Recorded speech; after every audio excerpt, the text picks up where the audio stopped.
Autoritetet e Ekuadorit me mbështetjen e policisë mbretërore të Kanadas kanë arrestuar 26 persona gjatë operacionit të quajtur Bremen, duke goditur një rrjet trafikantësh droge të lidhur me mafian shqiptare, sipas deklaratave të ministrit të brendshëm të Ekuadorit. Operacioni ishte rezultati i një hetimi 20 mujor që u zhvillua në disa provinca të vendit, edhe që sipas autoriteteve çoi në çmontimin e një strukture kriminale të lidhur me grupin e krimit të organizuar Los Lagartos. Siç raportojnë mediat ekuadoriane, policia kreu 20 kontrolle në disa provinca.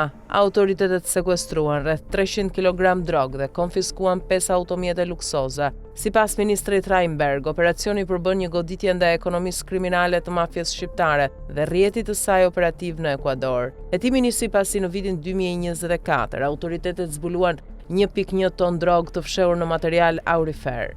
Pas këtij zbulimi, hetimet u thelluan dhe quan edhe në sekuestrimin e rreth 2.5 tonëve të tjerë drogë. Sipas autoriteteve, rrjeti kriminal përdorte një metodë të njohur si kontaminimi i kontenerëve, duke fshehur drogën në ngarkesa legale që transportonin banane ose materiale minerare. Në disa raste droga vendosej para hyrjes së mallrave në port, ndërsa në raste të tjera futej gjatë transportit ose brenda strukturave të kontenerëve.